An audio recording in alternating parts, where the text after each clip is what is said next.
ஹல்லேலூயா. கிறிஸ்துவுக்குள் பிரியமானவர்களே, உங்களை சந்திக்க கொடுத்த தேவனுக்கு உள்ளத்தின் ஆழத்திலிருந்து நன்றிகளை ஏறெடுக்கிறேன். விசேஷமா இந்த நேரலையில சற்று தாமதமான சூழ்நிலையில் நாங்கள் இந்த நேரலை வரும்படி தேவன் எங்களுக்கு கிருபை பாராட்டினார். ஒருவேளை தாமதத்திற்கு நாங்கள் வருந்துகிறோம். எங்களுக்கு சரியான கனெக்ஷன் எங்களுக்கு அமையாததுனால இந்த நேரலை சற்று தாமதமாய் நாங்கள் வந்திருக்கிறோம். ஆகவே எங்களுடைய நேரலையில நீங்கள் தயவாய் இணைந்து கொள்ளுங்கள். கிறிஸ்து இயேசுவின் நாமத்தினாலே உங்கள் ஒவ்வொருவரையும் இரட்சகர் இயேசுவின் நாமத்தில் வாழ்த்துக்களையும் ஸ்தோத்திரங்களையும் கொண்டு வருகிறேன். துணையாளரே ஜெப வீட்டின் மூலமாக சுவிசேஷமே என் சுமை என்கிற தலைப்பின் கீழாக கடந்த நாட்கள் தேவனுடைய வார்த்தையை கர்த்தருடைய பாரத்தை நாம் கேட்டிருக்கிறோம். அல்லேலூயா. ஆவியானவர் நம்மோடு இடைபடுவார். கர்த்தர் நிச்சயமாய் நம்முடைய வாழ்க்கையில ஊழியத்தின் பாதையில கர்த்தர் அற்புதங்களை செய்யும்படி, ஆச்சரியமான காரியங்களை செய்யும்படி தேவனாகிய கர்த்தர் இந்த 14 நாட்களும் தேவ மனிதர்கள் ஒவ்வொருவரும் தங்களுடைய பாரத்தை அவர்கள் பகிர்ந்து கொண்டார்கள். ஒவ்வொருவருக்கும் இந்த வார்த்தைகள் கர்த்தர் கொடுத்த பாரம் உங்களுக்கு ஆசீர்வாதமா இருக்கும். சுவிசேஷமே என் சுமை என்கிற அந்த பாரம் ஒவ்வொருவருக்குள்ளே, ஒவ்வொரு சபைக்குள்ளே, ஒவ்வொரு தனி மனிதனுக்குள்ளே எழும்ப வேண்டும் என்கிற ஒரு உன்னத நோக்கத்தோடு, உன்னத தரிசனத்தோடு, பல யோசனைக்கு பிறகு அதிக ஜபத்தோடு கூட இந்த நேரலையை நாங்கள் ஒழுங்கு செய்து கடந்த 14 நாட்கள் இந்த நேரலையை நடத்தும்படி கர்த்தர் உதவி செய்திருக்கிறார். விசேஷமாய் இன்றைக்கும் ஒரு சற்று தாமதமாய் வருவதற்கு காரணம், இன்றைக்கு ஃபுல்லா இங்க பவர் ஷட் டவுன். ஆகவே கொஞ்சம் தாமதமாய் நாங்கள் வருவதற்கு கர்த்தர், ஆனாலும் இந்த நேரலையில வருவதற்கு தேவன் இரக்கம் பாராட்டினார். மீண்டும் உங்களை வாழ்த்தி வரவேற்பதிலே மிகவும் மகிழ்ச்சி அடைகிறோம். கர்த்தர் நல்லவர். தொடர்ந்து நாம் இன்றைக்கு கர்த்தருடைய வார்த்தை நாம் கேட்க போகிறோம். கர்த்தருடைய பாரத்தை நாம் பெற்றுக்கொள்ள போகிறோம். நேரலையில் இணைந்திருக்கிற ஒவ்வொருவரையும் நாங்கள் வாழ்த்தி வரவேற்கிறோம். விசேஷமாய் அருமையான brother praise Lord James, praise Lord வாங்க. க்ளோரி டு காட் வாங்க. அப்புறம் பாஸ்டர் சந்தோஷ் அவர்கள் வந்திருக்கிறார். பிரதர் சேகர் அவர்கள் வந்திருக்கிறார்கள். ஆமென். ஒவ்வொருவரையும் நாங்கள் இயேசு ரட்சகர் நாமத்தினாலே உங்களை வாழ்த்து வரவேற்கிறதுல மிகவும் மகிழ்ச்சி அடைகிறோம். ஒவ்வொரு நாளும் பல தடைகள் மத்தியிலே இந்த நிரலையில் செய்யும்படி ஒழுங்கு செய்து தொடர்ந்து நாங்கள் இதை நடத்தி கொண்டிருக்கிறோம். கர்த்தருடைய நாமம் மகிமைப்படட்டும். கர்த்தருக்கு எல்லா கனமும் மகிமை உண்டாகட்டும். அல்லேலூயா. விசேஷமா இந்த பேஜை நீங்க மற்றவர்களுக்கு ஷேர் பண்ணுங்க. Share with your friends. தொடர்ந்து இந்த சுவிசேஷ பாரம் ஒவ்வொருவரை பற்றி பிடிக்கட்டும், ஒவ்வொருவரை அது தாக்கட்டும். தேவனுடைய பாரமும் துடிப்பும் ஒவ்வொருவருக்குள்ளே உண்டாக வேண்டும் என்கிற ஒரு உன்னத நோக்கத்தோடு நாங்கள் ஒழுங்கு செய்திருக்கிறோம். ஆகவே விசேஷமா எங்களுடைய நேரலையிலே நீங்க இணைந்திருக்கிற, தாமதமாய் ஒருவேளை இது வந்தாலும், ஒருவேளை சிலர் எங்களுக்கு மெசேஜ் போட்டாங்க, என்னாச்சு வாட்டப்பன், ஏன் நேரலை நாங்க லைவ் வர முடியல அப்படின்னு சொல்லி சிலர் கேட்டாங்க. ஆகவே ஒருவேளை தொடர்ந்து அவருடைய உற்சாகம் எங்களை அதிகமாய் உற்சாகப்படுத்துகிறது. கர்த்தர் நிச்சயமாய் இதை பார்க்கிற உங்களை, உங்க சபையை, உங்க ஊழியத்தை கர்த்தர் ஆசீர்வதிப்பார். ஒவ்வொரு சகோதர சகோதரிகளையும், தேவ மனிதர்களையும், தேவ பிள்ளைகளையும், நண்பர்களையும் ஒவ்வொருவரையும் கர்த்தர் பலப்படுத்துவாராக. இந்த கால சூழ்நிலையில் கர்த்தர் ஒரு பலனை, புதிய ஒரு உந்துதலை கர்த்தர் தந்து நம்மை உயர்த்த உன்னதமான தேவன் நம்மோடு தான் இருக்கிறார். அல்லேலூயா. ஒரு சிலர் இதுல இணைந்திருக்கிறார்கள். பாஸ்டர் சர்க்குணம் ஐயா அவர்கள் இணைந்திருக்கிறார்கள். Praise the lord pastor. கர்த்தர் உங்களை நிச்சயம் ஆசீர்வதிக்கட்டும். தொடர்ந்து இந்த நேரலையில் பார்க்கிற ஒவ்வொருவரையும் நாங்கள் வாழ்த்து வரவேற்கிறதுல மிக மகிழ்ச்சி அடைகிறேன். கர்த்தர் நல்லவர். தொடர்ந்து இந்த நாள்ல கர்த்தருடைய பாரத்தை, கர்த்தருடைய தாக்கத்தை நாம் பெற்றுக்கொள்ள போகிறோம். ஆகவே இந்த நேரலையில இணைந்து கொண்டிருக்கிறவர்கள், வரப்போகிறவர்கள் ஒவ்வொருவரையும் நாங்கள் ஒரு விசை வாழ்த்தி வரவேற்கிறோம். கர்த்தர் நல்லவர், நல்லவர். ஹல்லேலூயா. Praise God. இன்றைக்கு நேரலையில நம்மோடு கர்த்தருடைய பாரத்தை பகிர்ந்து கொள்ள போகிற அருமையான தேவ மனிதரை உங்களுக்கு நான் அறிமுகப்படுத்த விரும்புகிறேன். ஒருவேளை இந்த நேரலையில இருக்கிற ஒரு சிலருக்கு அவரை தெரியும்.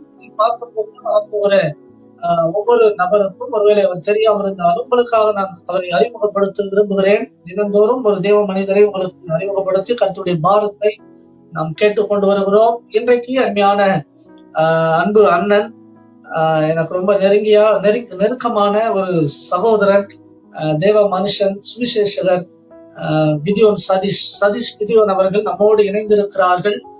என்னுடைய துணையாளரின் முதல் வால்யூம் முதல் பாகம் இரண்டாம் பாகம் நம்முடைய சிடிக்கு அவர் இசையமைத்தவர். கடந்த சில வருடத்துக்கு முன்பதாக 2007 வருஷம் அப்படின்னா என்னுடைய முதல் வால்யூம்க்கு அவர் இசையமைத்தார்.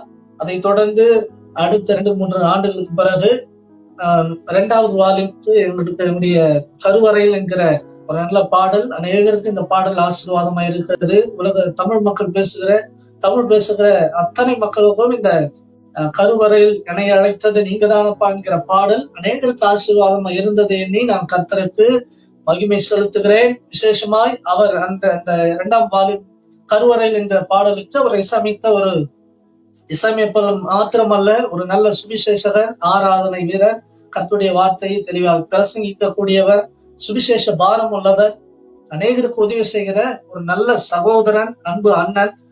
இன்றைக்கு கர்த்தருடைய வார்த்தையை நம்மோடு பகிர்ந்து கொள்ள, ஆராதனையோடு கர்த்தருடைய வார்த்தையை கொண்டு வருவதற்காக அவர்கள் நம்முடைய நேரலையில இணைந்திருக்கிறார்கள். தொடர்ந்து இதை பார்க்கிற ஒவ்வொருவரையும் நாங்கள் வாழ்த்தி வரவேற்கிறோம். சிஸ்டர் ஆர்த்தி அவர்கள் இணைந்திருக்கிறார்கள், பாஸ்டர் டேவிட் ஐயா அவர்கள் இணைந்திருக்கிறார்கள். தொடர்ந்து கர்த்தருடைய பாரத்தை நாம் கேட்க போகிறோம். வார்த்தை நம்மை உருவாக்கட்டும், வார்த்தை நம்மை பலப்படுத்தட்டும், வார்த்தை நம்மை உன்னதங்களிலே அமரச் செய்யட்டும், வார்த்தை நம்மை புறப்பட பண்ணட்டும். விசேஷமாய் கர்த்தர் நிச்சயமாய் இந்த வார்த்தையின் மூலமாய் கர்த்தர் தொடர்ந்து உங்களை பலப்படுத்தி கொண்டிருக்கிறார் என்று நான் நம்புகிறேன். Price the lord pastor David pastor, price the Lord. தொடர்ந்து நாம் நேரலையில இணைந்து கொள்ள போகிறோம். மேதமுள்ள நேரத்தை அருமையான சுவிசேஷகர் கிதியோன் சதீஷ் ஐயா அவருடைய கருத்துல கொடுக்க இருக்கிறேன். கர்த்தருக்கு அவர் ஏவினபடி கர்த்தர் எப்படி அவரை ஏவுகிறாரோ அவர் உங்கள் மத்தியில கர்த்தருடைய வார்த்தையை கொண்டு வரட்டும். இப்பொழுது நேரலையில அருமையான பாஸ்டர் சதீஷ்.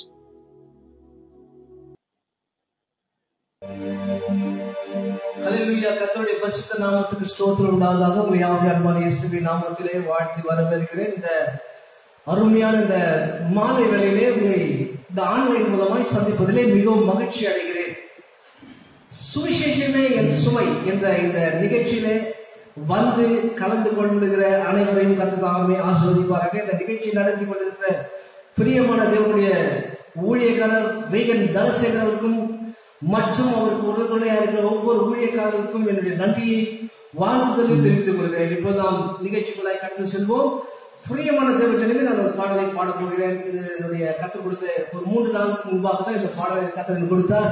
அந்த பாடலை நான் மத்தியிலே பாடலாம் என்று தெரியப்படுகிறேன். நீங்களும் என்னோட கூட சேர்ந்து இந்த பாடலை பாடும்படியாக அன்பாக இயேசுவின் நாமத்திலே கேட்டுக்கொள்கிறேன். நீர் மட்டும் என்னோடிரும், நீர் மட்டும் என்னோடிரும்,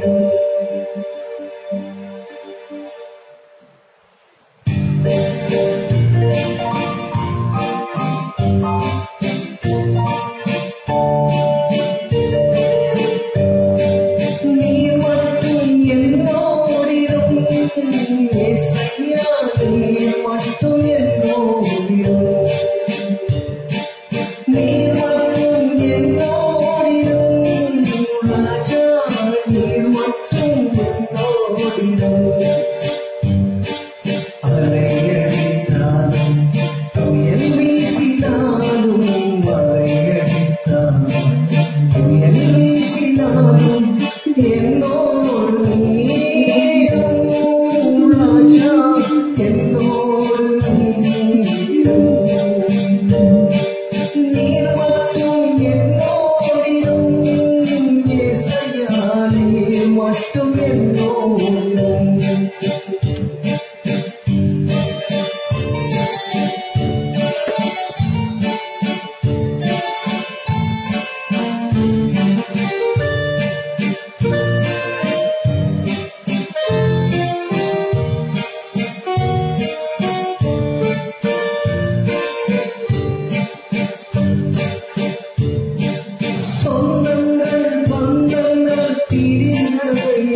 என்னோடு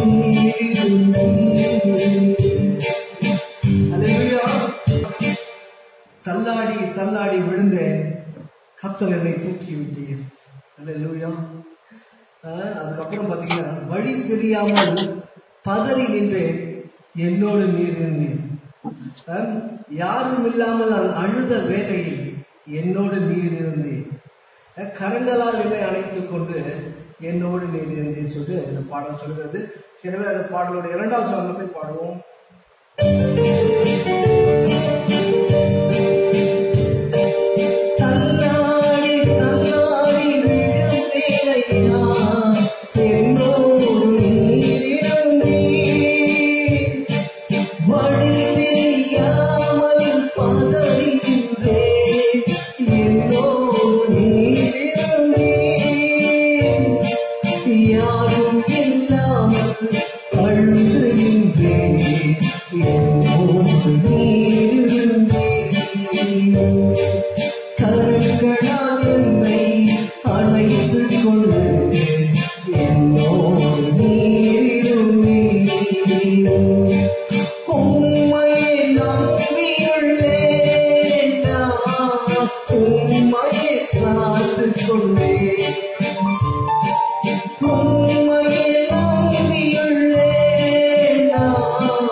வியாதியின் நேரத்தில் சுகம் தந்திட என்னோடு கூட நீங்க இருந்தீங்க. உலகம் என்னை இகழ்ந்த போது என்னோடு கூட நீங்க இருந்தீங்க.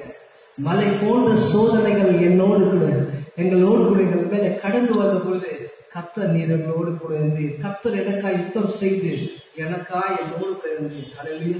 நம்மிடம் அந்த சரணத்தை பாடுவோம். வியாதியின் நேரத்தில் சுகம் தந்து என்னோடு நீர் இருந்தீர். உலகம் என்னை இகழ்ந்ததையா, என்னோடு நீர் இருந்தீர். மலை போன்ற சோதனை கடந்து வந்த என்னோடு நீர் இருந்தீர். கர்த்தர்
நீங்க செய்த நன்மையை மறக்க முடியுமா என்னோட?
கர்த்தர் நம்ம எல்லா நாட்களிலும் நம்முடைய தேவையை சந்திக்கிறவராய் இருக்கிறார். உணவு உடை தந்து நம்மை பாதுகாத்து பராமரிக்கிற தேவன் தான் நம்முடைய ஆண்டவராக இயேசு கிறிஸ்து.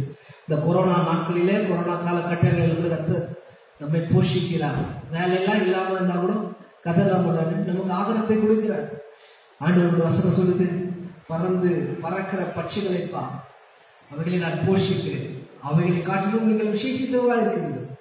சோ ஒரு நாள் உணவில்லாமல் உடை இல்லாமல் கர்த்தர் நம்ம நடத்துனது இல்லை, இனி நடத்த போதும் கிடையாது. கர்த்தர் நம்முடைய தேவையில்லாம சந்திக்கிறவராக இருக்கிறார்.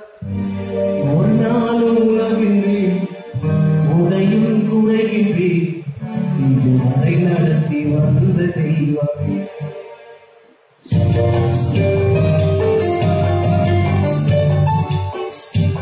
ஒரு நாளும் உணவின்றி உடையும் குறையின்றி இதுவரை நடத்தி வந்த தெய்வமே, கள்ளமில்லா உள்ளவே உம்மை விட தெய்வமே, உம்மை போல் யாரும் உண்டு உலகிலே,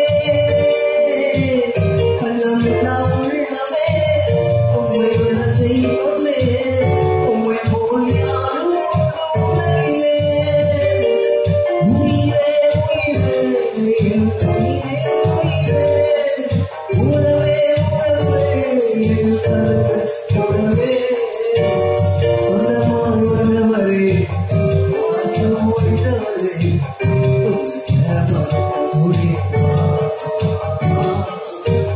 சொந்தமாய் வந்தவரே, பாசம் வைத்தவரே, சொந்தமாய் வந்தவரே, பாசம் வைத்தவரே, உங்களை மறக்க முடியுமா, உங்களை மறக்க முடியுமா.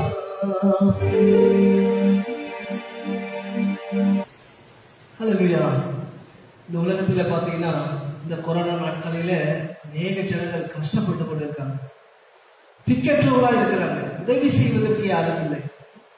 அநேக ஏழைகள் பாரத்தோடு ஏக்கத்தோடு கண்ணீரோடு இருக்கிறாங்க.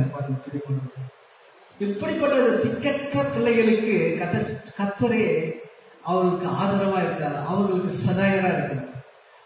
ஒரு ஏழைகள் படுகிற கஷ்டங்கள், துன்பங்கள், பாரங்கள், அவமானங்கள், வெக்கங்கள், அவங்க எல்லாம் போக்குவதற்கு நமக்கு ஒரே ஒரு நம்பிக்கை யார் என்றால் அவர் தான் ஆண்டவராகிய இயேசு கிறிஸ்து. சேரவர் ஒரு பாடலை பாடுவோம். திக்கற்ற பிள்ளைகளின் இறைவா,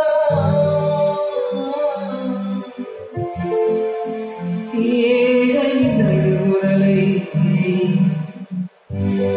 தீர்த்திடவா,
கர்த்தருடைய பரிசுத்த ஸ்தோத்திரம். இந்த நாளிலே நாம் தேவனுடைய வார்த்தைக்கு கடந்து செல்வோம். எத்தனை இன்னல்கள், இக்கட்டுகள், பிரச்சனைகள், துன்பங்கள், அவமானங்கள், வெக்கங்கள், பாரங்கள் நடுவே கர்த்தர் நம்மை நடத்தி கொண்டிருக்கிறார். அதுக்கான ஸ்தோத்திரம். இந்த சுவிசேஷமே என் சுமை என்ற இந்த நிகழ்ச்சியில அப்படியே பார்த்து கொண்டிருக்கிற தேவ பிள்ளைகளே, தேவஜனமே, உங்களுக்கு நன்றி. அப்படியே நீங்க அந்த கையை வச்சு அப்படியே போன நீங்க தள்ளிட்டு போகாம இந்த கொஞ்சம் வார்த்தை, தேவனுடைய வார்த்தையை கேளுங்க. கர்த்தர் உங்களை ஆசீர்வதிப்பார். எத்தனையோ காரியங்களுக்கு நாம் செவி கொடுத்து பார்த்து கொண்டு நேரங்களை ஒதுக்கி இருக்கிற இந்த நேரத்தில் கொஞ்சம் நம்ம இந்த சுவிசேஷத்தின் சுமையில என்னதான் சொல்றாங்கன்னு சொல்லிட்டு நம்ம பார்ப்போம். சின்ன ஒரு காரியம் நான் சொல்றேன். என்னுடைய வாழ்க்கையில பத்தி நான் உங்களுக்கு சொல்லணும். என்னுடைய பெயர் சதீஷ்குமார். நான் ஒரு இந்து குடும்பத்திலே பிறந்தவன். நான் இந்து குடும்பத்திலே வளர்ந்தவன். அநேக சமஸ்கிருத மந்திரங்களை கற்றுக்கொண்டவன். இப்படி எல்லாம் இருந்த என்னை நல்ல ஒரு ஸ்கூல்ல படித்து நல்ல ஒரு பக்தி வைராக்கியத்திலே என்னை வளர்த்தார்கள் என் பெற்றோர்கள். என்னுடைய பேர் சதீஷ்குமார். பிரியமானவர்களே, நான் என்னுடைய 1995 வருடம் ஏசிஏ எர்க்கமா நகரில் இருக்கிறதான ஏசிய சபையில நான் போய் அங்கே இருக்கிறதான சபையில சேர்ந்து அங்க இருக்கிறதான ஊழியர் போதகர் அவர் ஒரு மிஷனரியாக எங்கள் ஊருக்கு வந்து, பிரியமானவர்களே, அவர் பேர் பாஸ்டர் ராஜியா அவர்கள் கையில இந்த திருமுழுக்கை ஞானஸ்தானத்தை பெற்றுக்கொண்டேன். பிறகு எனக்கு வழித்துணையாக வழிகாட்டியாக என்னுடைய நண்பர் மதன் ரிச்சர்ஸ் அவரும் நானும் சேர்ந்து உடனே யோசிக்காம கிட்டார் எடுத்துட்டு அநேக கிராமங்களுக்கு அநேக நகரங்களுக்கு ஊழியர்களை செய்ய ஆரம்பிச்சோம். நாங்கள் போகும்பொழுது மகாபலிபுரத்திலே ஒரு சபை கூட கிடையாது. நாங்கள் போன அநேக கிராமங்களிலே சபைகள் இல்லை. அங்கெல்லாம் நாங்கள் வெறும் கிட்டார் வச்சுக்கிட்டு பாட்டு பாடுவோம், ரோட்ல நடந்து போவோம், பாட்டு பாடுவோம். பஸ்ஸுக்கு காசு இருக்காது. அந்த கரெக்டாக அந்த பஸ்ஸு காசை எடுத்துன்னு பஸ்ஸை ஏறி கரெக்டா வந்துடுவோம். எத்தனை நாட்கள் நாங்கள் சாப்பிடாம கூட இந்த ஊழியத்தை நாங்கள் செய்து வந்திருக்கிறோம். நானும் என் நண்பனும் ஆந்திராவுக்கு பல இடங்களில் போயிருக்கிறோம். வழியே தெரியாம போயிடுவோம். ஊழியர்களை செய்ய ஆரம்பிச்சோம். ஆனா எங்களுக்கு ஒன்றுமே தெரியாது. பைபிளை பத்தி அவ்வளவு எனக்கு தெரியாது, வசனங்கள் எனக்கு தெரியாது, பசங்க பண்ண தெரியாது. பாட்டு மட்டும் பாடுவோம். ரோட்ல கிட்டார் வச்சுட்டு பாட்டு மட்டும் பாடுவோம். அதான் எங்களுக்கு சுவிசேஷம் ஆரம்பிச்சது. பிறகு அருமையாக ஜோசப் தாஸ் என்ற ஒரு அண்ணனை கர்த்தர் எனக்கு கொடுத்தார். அவர் என்னை எப்படி ஊழியம் செய்ய வேண்டும் என்று, எப்படி மெசேஜ் கொடுக்க வேண்டும் என்பதை எனக்கு கற்றுக் கொடுத்தார். அவர் ஒரு ஏசிய சபை போதகர். விழுப்புரத்திலே ஊழியம் செய்து கொண்டிருந்தார். அவர் எனக்கு வழிகாட்டியாக அடுத்தது என்னை எடுத்து கர்த்தர் அவர் மூலமாய் பயன்படுத்தி அவர் எனக்கு வழிகாட்டியாக இருந்தார்.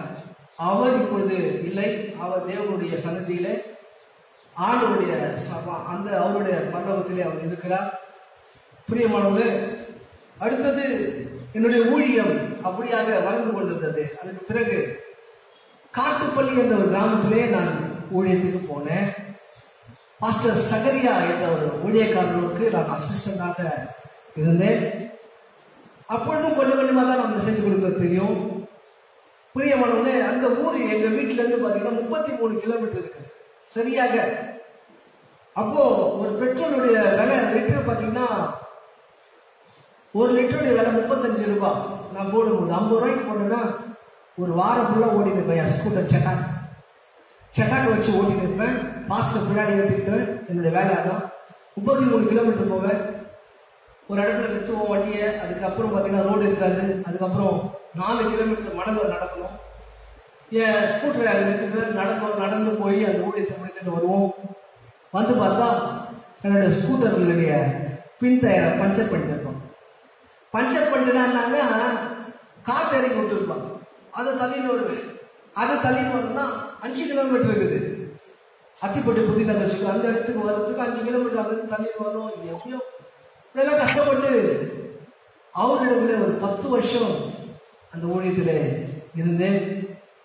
பிறகு அநேக ஒரு நாள் என்ன ஆச்சுன்னா, ஸ்கூட்டர்ல நானும் பாஸ்டர் பின்னாடி உட்காந்துருக்காரு, நான் முன்னாடி வண்டியை ஓட்டிக்கிறேன்.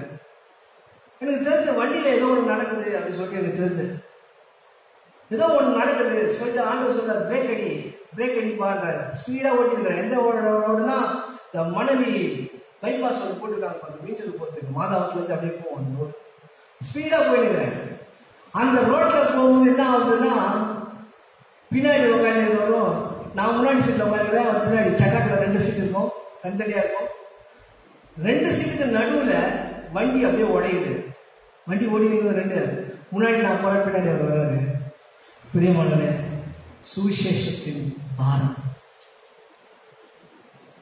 ஆனால் கர்த்தர் எங்களை பாதுகாத்தார், தப்பி விட்டார், எதிரா சுமந்தார். பிரியமானவர்களே, பிறகு ஏன் பால் என்ற போதகர் இடத்திலே அவரிடத்திலே இருந்த அவர் எனக்கு மெசேஜ் எப்படி சொல்ல வேண்டும் என்றெல்லாம் கற்றுக் கொடுத்தாங்க. அநேக ஊழியக்காரர்கிட்ட அநேகமாக கற்றுக்கொண்டு அப்படியே எடுத்தோடுமே போன வாரம் தான் ரட்சிக்கப்பட்டேன், இந்த வாரம் ஞானஸ்நானம் எடுத்தேன், அடுத்த வாரம் ஊழியத்தை கிளம்பிட்டேன், பிரசங்கம் பண்ணேன், சர்ச்சை ஸ்டார்ட் பண்ணுறதுலாம் பார்த்தோம். நாங்களாம் அப்படி இல்லை.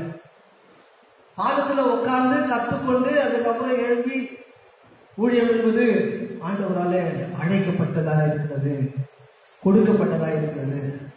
எதுக்கு சொல்றேன்னா, நான் டிப்ளமா படிக்கும்போது ஆண்டவராக இயேசு கிறிஸ்து சொந்தமாக ஏற்றுக்கொண்டேன், சொந்த ரட்சகராக ஏற்றுக்கொண்டேன். டிப்ளமா இன் மெக்கானிக்கல் இன்ஜினியரிங் முடித்தேன். பிறகு பி இன்ஜினியரிங் முடித்தேன், பி மெக்கானிக்கல் இன்ஜினியரிங். அதை முடித்து ஒரு வேலை கூட போகாம சுத்தமா அப்படியே முழு நேரமாக சுவிசேஷ பணி மாத்திரம் செய்து கொண்டிருக்கிறேன். அல்லேலூயா. வேற எந்த பணியும் கிடையாது, சுவிசேஷத்தின் பணியை மாத்திரம் சொல்லிக் கொண்டிருக்கிறேன். போதகர் ஊழியம் கிடையாது, சுவிசேஷ ஊழியம் மாற்றம் செய்து கொண்டிருக்கிறேன்.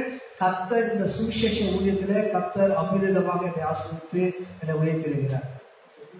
எதுக்கு சொல்ல வரேன்னா, சுவிசேஷ ஊழியம் என்ன அசால்ட்டா கூட நினைக்கிறவங்களா இருக்காங்க. சுவிசேஷம் போதக ஊழியம் தாங்க கரெக்ட், அதுதாங்க நமக்கு நல்ல ஒரு சேஃப்னஸ் சொல்லுவாங்க, செக்யூரிட்டின்னு சொல்லுவாங்க.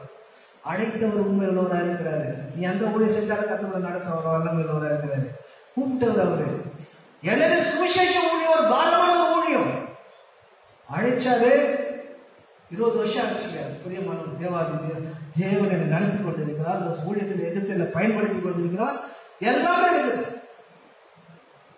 எல்லாமே கர்த்தர் கொடுத்திருக்கிறார், எல்லாம் வச்சு கதை சந்திச்சு. ஒரு நாள் என் மகள் சின்ன குழந்தை கேட்டுச்சு, அப்பா நீ வாங்கி கொடுத்தல்லப்பா ரப்பர் பென்சில், அதை யாரும் எடுத்துனாப்பா என் பேக்ல இருந்து. அப்போ நான் சொன்னேன், பரவாயில்லம்மா விட்டுருமான்னு சொன்னேன். இல்லப்பா பக்கத்துல உட்காந்து பொண்ணு தான்ப்பா இருந்துச்சு அப்படின்னு. சரிம்மா பரவாயில்ல விட்டுருங்க. இல்லப்பா நான் போய் கேட்டப்பா, ஏன் என் ரப்பர் பென்சில் இருக்க அந்த சொல்லி யாரு உங்களுக்கு வாங்கி கொடுத்துன்னு கேட்டுச்சு. எங்க அப்பா வாங்கி கொடுத்தாரு அப்படி சொல்லிச்சு. அந்த பொண்ணு சொல்லு, உங்க அப்பா மட்டும் தான் உங்களுக்கு ரப்பர் பென்சில் வாங்கி தருவாரா, எங்க அப்பா வாங்கி கொடுக்க மாட்டாங்களான்னு சொல்லிச்சு. அது இல்லையா? ஆமாம்மா பரவாயில்ல விட்டுருமான்னு எனக்கு தெரியும். இல்லப்பா அது பார்ப்பா அது பண்ணிட்டு அல்லாத்தும் அழ வந்துச்சு. பரவாயில்ல விட்டுருமா. நான் என்ன சொல்றேன்ப்பா, நம்ம யார் வேணா நம்ம பொருளை எடுத்துக்கலாம், ஒரு ரப்பர் பென்சில் எடுத்துக்கலாம், பேனா எடுத்துக்கலாம், நோட் புக் எடுத்துக்கலாம், எதை வேணா எடுத்துக்கலாம், நம்ம கிட்ட இருந்து எடுத்துக்கலாம். ஆனா நாம யார்கிட்ட இருந்து எதை எடுக்க கூடாதுமா அப்படின்னு நான் சொன்னேன். அது சொல்லி எனக்கு தெரியுமே அப்படின்ச்சு. எப்படிமா தெரியும் கேட்டேன். ஆமாப்பா நம்மளாம் பணக்கார இருந்துச்சு, நம்மளாம் பணக்கார அதுன்னு சொல்ல மாட்டாங்க, பணக்கார சொல்ல. ஆமாப்பா நம்ம பணக்காரப்பா. எப்படிமா சொல்ற? நம்ம கிட்ட பைக் இருக்குதா, நம்ம கிட்ட கார் இருக்குதா, நம்ம கிட்ட வீடு இருக்குதா, நம்ம கிட்ட என்னப்பா இல்ல, நம்ம பணக்கார தானப்பா. அப்பதான் நான் யோசிக்கிறேன், ஆமா எங்க அப்பா என்ன ஸ்கூலுக்கு இட்டுன்னு போகும்போது சைக்கிள் இட்டுன்னு போனார். என்னைய என் தங்கச்சியை உட்கார வச்சுக்கிட்டு அந்த ஏரியோட சைக்கிளை இறக்கி ஏற்றி அது போறதுக்குள்ளவே எங்க அப்பாவுக்கு மூச்சு வாங்கும்.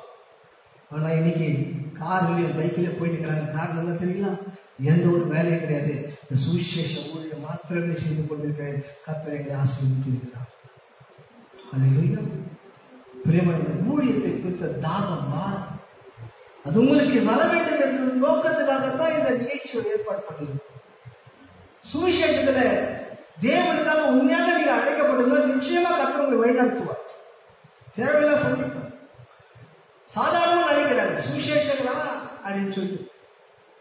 சுவிசேஷங்களா இருந்து ஊழி செஞ்சு பாருங்க, அப்ப தெரியும் சாதாரண முடியுமா.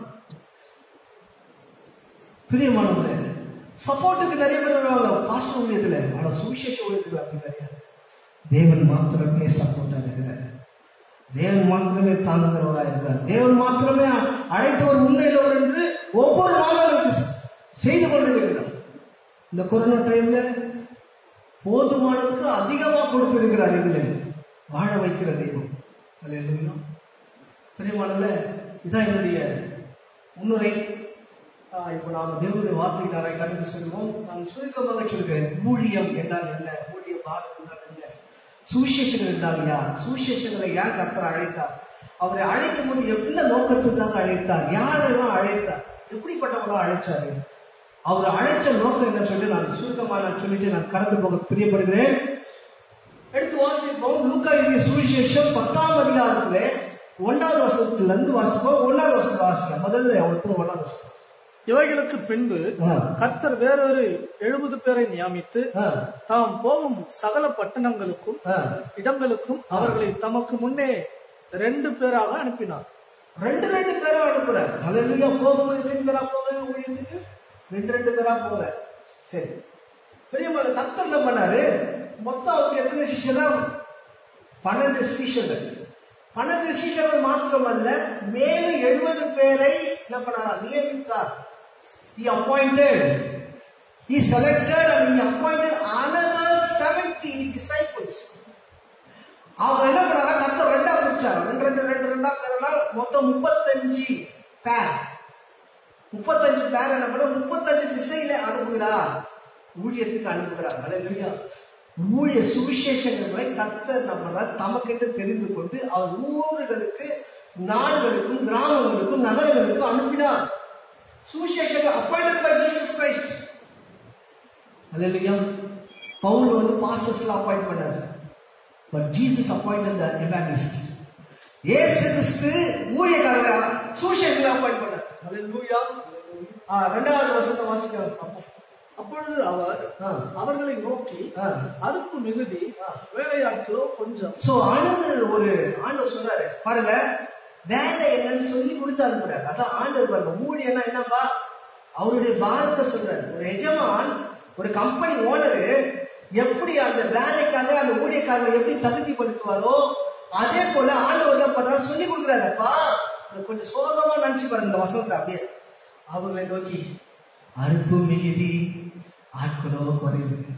ரொம்ப கொஞ்சம் பேர் தான் நான் அனுப்புறேன், ஆனா அறுவடை மிகுதி பாரத்தை அவர் ஏக்கத்தை அப்படியே சொல்றாரு பாருங்க ஆண்டவர். இதை எத்தனையோ வசனத்தை நம்ம ஈஸியா சொல்லிட்டு போவோம்.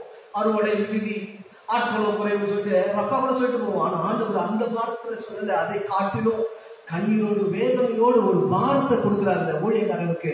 சுவிசேஷர்களே, you are appointed by me. நான் உங்களை அப்பாயிண்ட் பண்ணி இருக்கிறேன். என் வேலையை நீங்க செய்ய மாட்டீங்களா? என் ஊழியத்தை நீங்க செய்ய மாட்டீங்களா? எனக்கு ஒரே ஒரு காரணம் ஒண்ணு இருக்குது. உங்களை அனுப்புவதற்கு நோக்கம் அறுவடையோ மிகுதியா இருக்குது, ஆனா ஆட்களோ குறைவா இருக்கிறாங்க. நான் 35 பேரை அப்பாயிண்ட் பண்ணி 35 பேரை அப்பாயிண்ட் பண்ணி இருக்கேன். இந்த 35 பேரை தான் இருக்கு. என்கிட்ட கம்பெனியில இவ்வளவுதான் வேலை செய்யறீங்க, ஆனா உங்களை கொண்டு பெரிய காரியங்களை கற்று தான் செய்ய முடியும். நீங்க அதுக்கு தகுதியாகப்பா. என் பாரத்தை நீங்க சுமந்து கொள்ளுங்க. அதுக்காக சுவிசேஷ சுமை. இந்த சுமை என்பது நமக்கு உண்டான சுமை கிடையாது.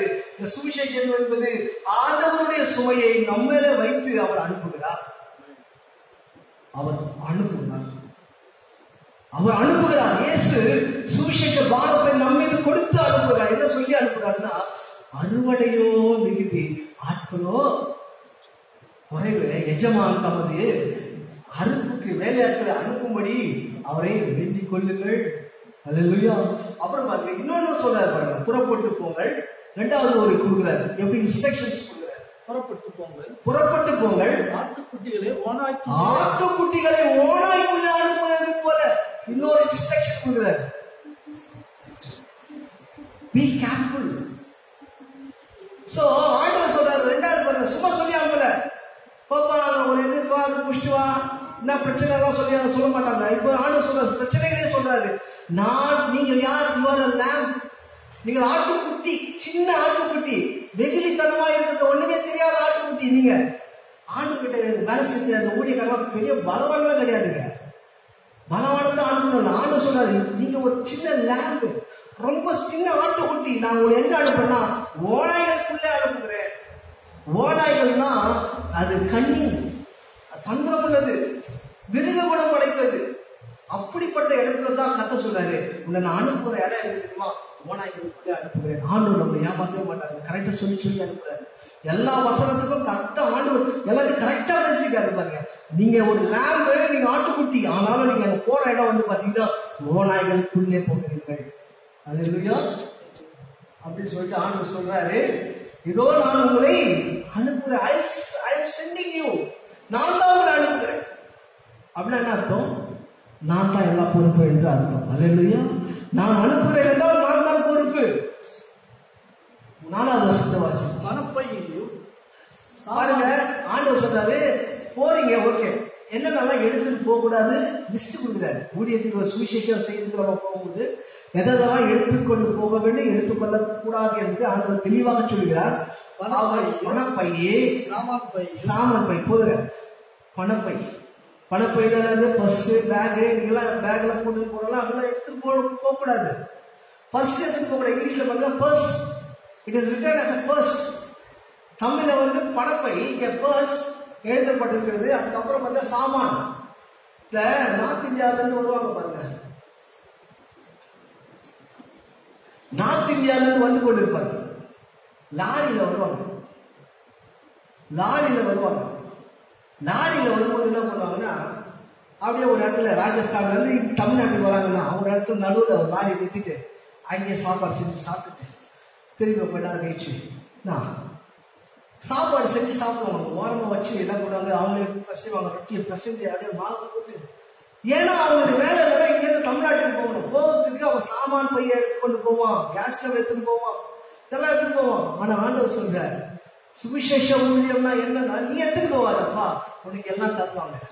பணப்பை கொடுப்பாங்க, பணம் கொடுப்பாங்க, சாமானம் கொடுப்பாங்க, சாப்பாடு செஞ்சு போடுவாங்க. எல்லாமே அவங்க ஆண்டவர் ரெடி பண்ணி வச்சிருக்காருன்னு சொல்றாரு. அதான் I have already made everything for you. உனக்கு எல்லாம் செய்யப்பட்டு இருக்கும் என்று அர்த்தம். ஷூ கூட போட்டு கூடாது, அதையும் கொடுப்பாங்க. they will buy and give the shoes. அந்த போற இடத்துல உங்களுக்கு கிடைக்கும். பாதரட்சிகளை கொண்டு போக வேண்டாம், வழியிலே ஒருவரையும் என்ன பண்ணாது, கேட்காது, விடவே வேண்டாம். ஒருவரை நீ என்ன பண்ணக்கூடாது, கொஸ்டின் கேட்காதுன்னு சொல்லிட்டு இங்கே இருக்குது. ஆனா இங்கிலீஷ் பைபிள் என்ன தெரியுமா சொல்லுது, யாரையும் என்ன பண்ணாத, நம்ப வேண்டாம், விசாரிக்க வேண்டாம், இவர் எதிர்பார்க்க வேண்டாம் அப்படின்னா. Hallelujah. The carry neither the person gripped or shoe and the salute no man by the way. அப்படிதான் என்னன்னா, யாரும் ஒரு வணக்கம் போடாதுன்னு சொல்லப்படுது. அது வந்து வினவ வேண்டாம் போட்டுருக்கு. இங்க என்ன போடுது இங்கிலீஷ்ல, no one salute. நீ யாருக்கும் தலை வணங்காது, சல்யூட் அடிக்காது அப்படின்னு சொல்லி இங்கிலீஷ்ல போடுது. அப்படின்னா என்னன்னா, அழைத்தவர் உண்மையிலவர், அவர் நடத்துவார் என்று தெளிவாக ஆண்டவர் சொல்லுகிறார். இதெல்லாம் இன்ஸ்ட்ரக்ஷன் போத இவாங்கலிஸ்ட் சுவிசேஷருக்கு கர்த்தர் இன்ஸ்ட்ரக்ஷன் கொடுத்து அனுப்புறாரு. அடுத்தது 5வது வசனத்தை வாசிப்போம். ஒரு வீட்டில் பிரவேசிக்கிற போது, இப்பதான் பாருங்க ஆண்டவர் அடுத்த ஸ்டெப் சொல்றாரு. நீ ஒரு வீட்டுல பிரவேசிக்கிற பொழுது இந்த வீட்டுக்கு சமாதானம் உண்டாவதாக. நீங்க முதல்ல போனோம்னா என்ன சொல்லணும்னா, உங்க வீட்டுல யாரோ கட்டு வச்சுக்கிறாங்க, உங்க வீட்டுல யாரோ மந்திரம் பண்ணிக்கிறாங்க, உங்க வீட்டுல ஒரே இருட்டா இருக்குமே, உங்க வீட்டுல பேய் ஆடிக்குமா, இருட்டா வந்தா, அப்படிலாம் என்ன பண்ணக்கூடாது, சொல்லக்கூடாது. ஒரு வீட்டுக்கு நீ பிரவேசிக்கும் பொழுது என்ன சொல்லணும்னா, அவர்களை வாழ்த்த வேண்டும். Blessed be this house. இந்த வீடு ஆசீர்வாதத்துக்கு பாத்திரமானது என்று சொல்லல. இதுதான் முதல் வார்த்தை சொல்லணும். எந்த வீட்டுக்குள்ளே நுழைந்தாலும் நீங்கள் சொல்லுங்க, blessed be the house. House to be entered first and say peace be with this house. இந்த வீட்டுக்கு சமாதானம் என்று சொல்லுங்க. அவங்க என்ன சொல்றாங்க, அதுக்கு ஆண்டு சொல்றாரு, முதலாவது சொல்வதாக அதுக்கு என்ன பண்ணுவாரு, அந்த 6வது வசனம், சமாதான பாத்திரம், சமாதானத்துக்கு பாத்திரம் அங்கே இருந்தால் நீங்கள் கூறின சமாதானம் அவனிடத்தில் தங்கும். ஆமா, இல்லாதிருந்தால் அது உங்களிடத்துக்கு திரும்பி வரும். பாருங்க, நல்லா கவனிங்க. சமாதானத்துக்கு பாத்திரன் என்று தமிழ்ல போடப்பட்டிருக்கலாம். ஆனா ஆங்கிலத்தில் என்ன போடப்பட்டா, son of peace. Son of peace, அதாவது சமாதான புத்திரன். ஏற்கனவே சமாதானம் தான் இருப்பான். சமாதானத்துக்கு அவனுக்கு ரொம்ப நெருங்கிய ஐக்கியம் இருக்கும். இவன் அந்த வீட்டுல இருப்பான். ஒருத்தர் யாராவது எந்த வீட்டுக்கு போனா அந்த வீட்டுல ஒரு வீட்லயாவது, எந்த 2 வீட்லயாவது, ஏதோ ஒரு ஊர்ல போனா ஒரு 10 வீட்லயாவது ஒரு சமாதானத்துக்கு புத்திரன் ஒருத்தர் இருப்பான். அவன் பேர் சமாதானத்துக்கு பாத்திரன் இல்ல, சமாதான புத்திரன். அவன் பீஸ் மேன். அவன் தெரிப்பான், அவனுக்கு சொல்லும் போது அவன் அதை ஏற்றுக்கொள்ளும். அல்லேலூயா. மீண்டும் அதே வசனம் வாசிங்க. சமாதான பாத்திரம் அங்கே இருந்தால் நீங்கள் கூறின சமாதானம் அவனிடத்தில் தங்கும் இல்லாதிருந்தால் அது உங்களிடத்துக்கு திரும்பி வரும். பாருங்க, சமாதான புத்திரன் அந்த வீட்டில் இருப்பானால் அந்த சமாதானம் ஏற்றுக்கொள்ளப்படும். அப்படிதான் சொல்லப்படும். சமாதான பாத்திரம், அந்த சமாதான பாத்திரம்னாச்சே சொன்னாங்க ஏற்றுப்போம், கண்டிப்பா ஏற்றுதான் ஆகும். அதனால இங்கிலீஷ்ல கண்ட சொல்லுது சமாதான son, the son of peace. அவங்க சொல்லும்போது அவன் ஏற்றுக்கொள்வான். ஏற்றுக்கொண்ட பிறகு அப்படி ஏற்றுக்கொள்ளாத பட்சத்தில் அது இடத்துல சின்ன பாருங்க, இந்த சமாதானம் அப்படின்னு சொல்றோம்ல, அது எப்படின்னா நம்ம நினைக்கூடாது, அது ஏதோ ஒரு செயல் நினைக்கூடாது, அது ஒரு பொருள். தங்கும்னா அவங்க கிட்ட போய் தங்கிடும். இது நம்ம கண்ணுக்கு தெரியாதுங்க, பார்க்க முடியாது. சில காரியங்கள்லாம் நம்மளால பார்க்க முடியாது. இருட்டை பார்க்க முடியாது, இருட்டை எப்படி அதை தூக்க முடியாது, காற்றை தூக்க முடியாது. ஆனா எல்லாத்துக்கும் எடை, காற்றுக்கு நிறைய இருக்கிறது. அதே போல சமாதானம் என்பது அது ஒரு பிளஸ்ஸிங்கான ஒரு கிஃப்ட் பை காட். ஆண்டவர் என்ன பண்றாரு, சும்மா ஒரு வீட்டுக்கு போகும்போது நம்ம என்ன பண்றோம், ஏதோ ஒரு வாங்கிட்டு போறோம் வச்சுங்களேன், அதுதான் ஒரு அன்பளிப்பு. நமக்கு தெரிஞ்சதுன்னா இந்த முறுக்கு, வாழைப்பழம், இந்த கேக்கு, இல்ல ஸ்வீட் பாக்ஸ் எல்லாம் ஒன்று தூக்கிட்டு போவோம். ஆனா ஊழியக்காரர்களாகி நீங்கள், சுவிசேஷங்களாகி நீங்கள் போகும்போது கர்த்தர் உங்கள் இடத்துல ஒரு கிஃப்டை கொடுத்து அனுப்புறார். நல்லா புரிஞ்சுங்க. இந்த கிஃப்ட் உங்க கண்ணுக்கே தெரியாது, சுவிசேஷங்களே உங்க கண்ணுக்கு முதல்ல தெரியாது. அந்த கிஃப்ட் என்னன்னா சமாதானம் என்ற ஒரு கிஃப்டை நீ எடுத்துக்கொண்டு போற. அல்லேலூயா. இப்ப பாருங்க, நான் சொல்றேன் பாருங்க, நீங்க நம்புவீங்க பாருங்க. ஆக்சிஜனை நீ தூக்கிட்டு போய் நிற்கிறேன். ஆக்சிஜன் இல்லைன்னா நீ உயிர் வாழ முடியாது. ஆனா ஆக்சிஜன் உனக்குள்ள இருக்குது. ஆக்சிஜன் நீ சுவாசித்து கொண்டிருக்க, ஆக்சிஜன் கூட வந்து கொண்டிருக்க. அதே போலதான் எப்படி ஆக்சிஜன் நம்ம கூட வந்தோம், சமாதானமும் ஆண்டவர் நம்ம கூட கொடுத்து அனுப்புறாரு. இந்த சமாதானத்தை எடுத்துக்கொண்டு போய் சேர்க்கிற வேலைக்கு அந்த சுவிசேஷம் ஒரு வேலை. சுவிசேஷன் வேலையே பெரிய வேலை. என்னன்னா சமாதானத்தை எடுத்துக்கொண்டு ஒரு வீட்டுல கொடுக்கணும், டிஸ்ட்ரிபியூட் பண்ணணும். சுவிசேஷம் சாதாரணமா நினைச்சுக்கிறாங்க. அவன் வேலை இருக்குமா, அவன் சமாதானம் இருக்க ஒரு வீட்டுல போய் கொடுத்துட்டு வரும். உங்க வீட்டுல சமாதானத்தை வாங்கிக்கங்க, இந்த உங்க வீட்டுல ஒரு சமாதானத்தை வாங்கிக்கங்க. அல்லேலூயா. அப்படி இல்லாதிருந்தால் அது ஏன் ரிட்டர்ன் வரணும்? ஏன் ரிட்டர்ன் வரணும்? வார்த்தை என்ன ரிட்டர்ன் வரணும்? வரணும்னு அவசியம் இல்லையே. ஒரு பொருள் போயிட்டு அது வேணாம் சொன்ன ரிட்டர்ன் வந்துடும். அமேசான்ல ஆர்டர் பண்றீங்க, எத்தனை வரான், போனா வாங்கிக்கிறீங்க, இல்லைன்னா என்ன பண்றீங்க, ரிட்டர்ன் பேக்ல போகுது. அதேதான் சமாதானத்துக்கு பாத்திரன் அதை வாங்கிக் கொள்ளுவான், சமாதானத்துக்கு பாத்திரம் அல்லாதவன் அதை வாங்க மாட்டான், ரிட்டர்ன் பண்ணி அனுப்பிச்சுடுவான். யார் புக் பண்ணிருக்காங்களோ அவங்களுக்கு கிடைக்கும், யார் புக் பண்ணலையோ அவங்களுக்கு கிடைக்காது. அல்லேலூயா. இப்போ 7 வருஷம் அந்த வீட்டில் தானே நீங்கள் தங்கியிருந்து அவர்கள் கொடுக்கிறவைகளை புசித்துக் குடியுங்கள். வேலையால் தன் கூலிக்கு பாத்திரமாயிருக்கிறான். போதுங்க. அந்த வீட்டிலே தானே நீங்க தங்கி இருந்து பாருங்க, நல்லா பாருங்க. தங்கணும். ஒரு வீட்டுல போனீங்கன்னா சுவிசேஷங்களா போகும்போது எந்த நமக்கு எங்க போடுவாங்களா யோசிக்கூடாது. எங்க கொடுக்குறாங்களோ அந்த வீட்டுல தங்கி ஊழிய செய்ய வேண்டும். அவன் என்ன பண்ணுவான், அடுத்து அவனை அவர்கள் கொடுக்கிறவைகளை புசித்து குடியுங்கள். ஆமா சொல்லுது, அவங்க கொடுக்கறத புசித்து குடி. இந்த பாருங்க, இந்த சுவிசேஷங்களுக்கு இதுதான் பிரச்சனை. என்ன பிரச்சனைனா, இவங்க கலெக்டர் ஒரு 4-5 பேர் அங்க போனாக்கா பிரச்சனை. ஊழியத்துல போனாக்கா இந்த சுவிசேஷங்களுக்கு பிரச்சனை வருது. எங்க தெரியுமா, சாப்பாடுல தான் பிரச்சனை வரும். இதை நான் சாப்பிட மாட்டேன், இது எனக்கு வேணாம், இப்ப ஏன் எனக்கு கொடுத்தாங்க, இந்த அப்புறமா இருக்கிறது கொடுக்க வேண்டியதானே, இது கொடுத்தா நான் சாப்பிட முடியுமா? இதெல்லாம் பாத்தீங்கன்னா உன் வயிறை காலியா வச்சுக்கோ. அதான் சொல்றாரு ஆண்டவர். ஒன்றும் சாப்பிடாம போங்க, அந்த கர்த்தர் நிறைவாய் நடத்த வல்ல கொண்டவரா இருக்கிறார். நேபாளுக்கு ஊழியத்துக்கு போனேன். அங்க பாத்தீங்கன்னா நம்ம இந்தியன், சவுத் இந்தியனுடைய ஃபுட்லாம் கிடைக்காது. அவங்க என்ன செய்வாங்க, வேற வேற ஃபுட்டெல்லாம் கொடுப்பாங்க. ஏன்னா அவங்களுக்கு என்ன கிடைக்குதோ அதை கொடுக்க முடியும். அதே நேரத்தில் அந்த சூழ்நிலையில என்ன சாப்பிடணுமோ அதுதான் கொடுப்பாங்க. இதை சாப்பிடுங்க, இதை சாப்பிடுங்க, இதை சாப்பிடுங்கன்னு சொல்லி. அப்ப என்ன பண்ணணும் வைப்பாங்க. சில பேருக்கு பிடிக்கும், சில பேர் பிடிக்காது. அதாவது மறைவாக சொல்றேன், என்ன ஏதாவது ஒரு கறி கொடுக்குறாங்க வச்சுங்களேன், அந்த கறி சில பேர் சாப்பிட மாட்டாங்க. அதெல்லாம் பார்க்க கூடாது. So we are chosen. நம்ம அழைக்க அதுதான் ஆண்டு சொல்றாரு, எதை கொடுக்குறாங்களோ சாப்பிடணும். இது ஒரு ஒரு ஒரு கம்பல்ஷன் ஆண்டு கொடுக்குறாரு. நீ ஊழியத்துக்கு வந்தத இதை செய்யணும். ஒரு ஊழியக்காரருக்கு போனார், நீங்க அந்த பீகாருக்கு போனார். அவருடைய வேலை ஊழி செய்யணும், சபையை சார்ஜ் பண்ணி ஊழி செய்யணும். அதுதான் சொன்னாங்கன்னா ஊழி செய்ய சுக்கா ரொட்டியை சுற்றி போட்டாங்க. 3 நாள் சாப்பிட்டாங்க, வயிறு வேதி ஆயிடுச்சான். இவர் என்ன சொன்னாங்க, இனிமே என்னால் ஊழி செய்யவே மாட்டேன், செய்யவே முடியாது. சுக்கா ரொட்டிலாம் சாப்பிட்டு கடைசி வரைக்கும் உயிர் வாழ்ந்து மீகால் அப்படி ஒண்ணு நான் செய்ய மாட்டேன்னு சொன்னாங்க. அப்புறம் பார்த்தாருன்னா ஆண்டவர் கூட பேசினாங்க, ஊழியத்தை செய்வதற்கு நீ சாப்பிட்டா ஆகணும். அப்புறம் சொன்னாங்க, நீங்க ஊழியம் செய்யணும்னா சுக்கா ரொட்டி சாப்பிட்டு தான் ஆகணும்.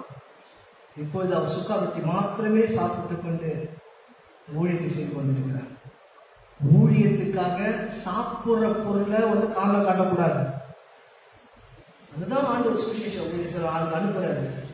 ஊழியத்துக்கு சாப்பிடுறது நான் கூட அந்த இடத்துல பார்த்தீங்கன்னா நிறைய பிரச்சனைகள் சந்திக்கிறோம். ஊழியத்துக்கு 4-5 பேர் போகும்போது இந்த சாப்பாடே ஒரு பிரச்சனையா இருக்குது. அந்த தங்குற இடம் பார்த்தீங்கன்னா எந்த கொடுத்தாலும் தங்கணும், அதுவும் முக்கியம். ராஜஸ்தான்ல ஒரு இடத்துல நான் தங்கி கொண்டிருக்கிறேன். நைட்டு பாஸ்டர் சொல்றாரு, கதவு தட்டி, பாஸ்டர் யாராவது கதவுவோ இல்ல பக்கத்துல இருக்கிற செவரையோ சொல்றாங்கன்னா நீங்க யார் சொல்றாங்க சொல்லி நைட்டு போய் பார்த்துடாதீங்க இல்ல. சரி, நான் திறக்க மாட்டேன் பாஸ்டர். அதே மாதிரி 2 பேர் 3 பேர் சொன்னாங்க, கதவு சொன்னாங்க பாஸ்டர். அதே மாதிரி நீங்க சொன்ன மாதிரி சொன்னாங்க, நான் போய் திறக்கல, நான் திருடுன்னு நினைச்சேன். அப்பதான் சொன்னாரு, அல்ல 2 சிங்கம் சுத்தி நிற்குதுங்க, 2 புலி வரும். தங்குற இடம் முக்கியம் கிடையாது.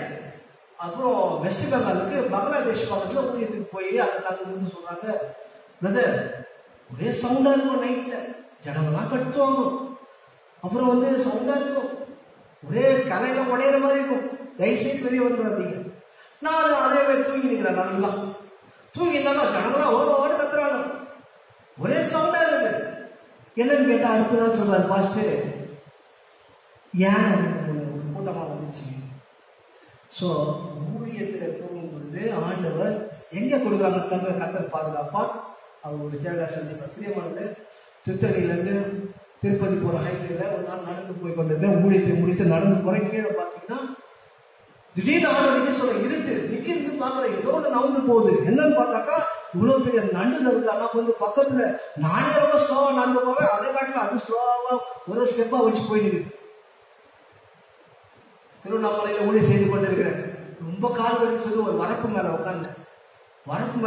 உட்காந்து ஏந்து நின்று திரும்பி பாக்குறேன், என் பக்கத்துல பெரிய ஒரு பாம்பு பக்கத்துல. பிரியமானவங்க, எதுக்கு சொல்லலாம், நீ எங்க போனாலும் கர்த்தர் உங்களோடு கூட வருகிறார், உங்களை பாதுகாப்பா. உணவு கர்த்தர் கொடுக்கிறாரு, மனுஷன் கொடுக்குறாரு நினைக்காதீங்க, கர்த்தர் தான் கொடுக்குறாரு. சோத்திரம் பண்ணி சாப்பிடுங்க. மனுஷன் கொடுக்குறான், அவனால முடியாது. இந்த சைனா பார்டர்ல போய் ஊழி செய்யும் போது எனக்கு ஒரு பெட்டு கொடுத்தாங்க. ரொம்ப பெட்டு நல்லா தான் இருந்தது. ஆனா பக்கத்துல 4 பண்ணி பத்துருந்துச்சு, சேத்துல 10. அல்லேலூயா, 4 பண்ணி 10 இருக்குது, நாத்தம் ஃபுல்லா. எதுக்கு சொல்றேன்னா கர்த்தர் நம்மை அழைத்தவர் உண்மையானவரா இருக்கிறார், வேற வழி கிடையாது. சுவிசேஷம் போக வேண்டுமானால் நாம் அந்த பகுதிகளுக்கு போயிட்டு நம்ம என்ன பண்ணணும், ஊழியம் செய்ய வேண்டும், கொடுக்கிறத சாப்பிடணும். அப்புறம் நம்ம சீக்கிரமாக முடிப்போம். 8வது வசனத்தை வாசிப்போம். ஒரு பட்டணத்தில் நீங்கள் பிரவேசிக்கிற பொழுது ஜனங்கள் உங்களை ஏற்றுக்கொண்டால் அவர்கள் உங்கள் முன் வைக்கிறதை நீங்கள் புசியுங்கள். அப்புறம் அவ்விடத்தில் உள்ள பிணியாளிகளை சொஸ்தமாக்கி தேவனுடைய ராஜ்யம் உங்களுக்கு சமீபமாய் வந்திருக்கிறது என்று அவர்களுக்கு சொல்லுங்க. பாருங்க, சாப்பிடுங்க, சாப்பிட்டு சொல்லுங்க. என்ன சொல்லுங்க, ஒரு ஆண்டவர் சொல்றாரு, ஒரு விஷயத்த சொல்லணும்னா சொல்லணும், அவங்களுக்கு அதுதான் சொல்லணும். அதான் சுவிசேஷம். என்ன சொல்றாருன்னா, தேவனுடைய ராஜ்யம் உங்களுக்கு சமீபமா வந்திருக்கு சொல்லுங்க. அல்லேலூயா, இது சொல்ல வேண்டிய காரியம். அங்க போற என்ன சொல்லணும்னு சொல்லி கொடுத்து அனுப்புறாரு. நீ ஓனாய்க்குள்ள போற, அறுவடைகள் மிகுதி ஆட்களை குறைவுன்னு அவங்களுடைய பாரம். அடுத்தது நீ ஓனாய்க்குள்ள போற, அங்க சாப்பிடு கொடுப்பாங்க, எல்லாம் பண்ணு, நாங்க எல்லாம் ரெடி பண்ணி வச்சிருக்கேன். அதுக்கப்புறம் சொல்ல வேண்டிய ஒரு பாயிண்ட் ஒன்று இருக்குது. 2 பாயிண்ட். முதல்ல சமாதானம் சொல்லிட்டு, 2வது இந்த வார்த்தையை கண்டிப்பா சொல்லணும். என்ன வார்த்தைன்னா, தேவனுடைய ராஜ்யம் சமீபமா இருக்குது. அப்படின்னா என்ன அர்த்தம்னா, பஸ் பக்கத்துல நிக்குது அப்படின்னு சொல்லி ஏறி போனா போலாம், ட்ரெயின் வந்துச்சு பக்கத்துல இருக்குதுன்னு சொல்லு. அல்லேலூயா, 2 வார்த்தை சமாதானம் உங்களுக்கு. 2வது தேவனுடைய ராஜ்யம் சமீபமா இருக்குன்னு சொல்லு. பிரியமானவர்களே, 17ஆம் அதிகாரத்துல சீஷர்கள் ஒரு கேள்வி கேட்கறாங்க. என்ன கேள்வி? ஆண்டவரே, தேவனுடைய ராஜ்யத்தை பத்தி சொல்லணும்னு கேட்கறாங்க. அப்ப தேவனுடைய ராஜ்யம் என்ன தெரியுமாப்பா? அப்படி சீஷருக்கு பதில் சொல்றாரு. ஆண்டவர் என்ன சொல்றாருன்னா, தேவனுடைய ராஜ்யம் வந்திருக்கிறது, அது இப்போது உங்களுக்குள்ள இருக்கிறதுன்னு சொல்றாரு. ஆனா சுவிசேஷம் சொல்றவங்க பாருங்க, வித்தியாசம் பாருங்க. நம்ம ரட்சிக்கப்பட்ட நமக்குள்ள தேவனுடைய ராஜ்யம் நமக்குள்ள இருக்கிறது. ஆனா ரட்சிக்கப்படாதவங்க, ரட்சிக்கப்பட போறவங்களுக்கு தேவனுடைய ராஜ்யம் சமீபமா இருக்குது, பக்கத்துல இருக்குது. If you want you can go. நீ உள்ளே போய் அதுக்குள்ள சொல்லிட்டு கொள் அப்படின்னா ஆண்டு சொல்லி அனுப்புறாரு. அடுத்த வசனம் வாசிக்கும்.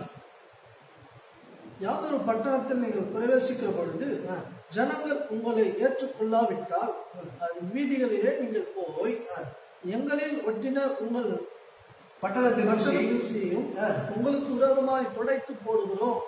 ஆயினும் தேவனுடைய ராஜ்யம் உங்களுக்கு சமீபமாய் வந்திருக்கிறது என்பதை அறிந்து கொள்வீர்களாக என்று சொல்லுங்க. ரெண்டாவது சொல்றாரு, ஏற்று கொள்றவனுக்கு சொல்லணும் இதே வார்த்தை, ஏற்று கொள்ளாதவனுக்கு அதே தான் சொல்லணும்.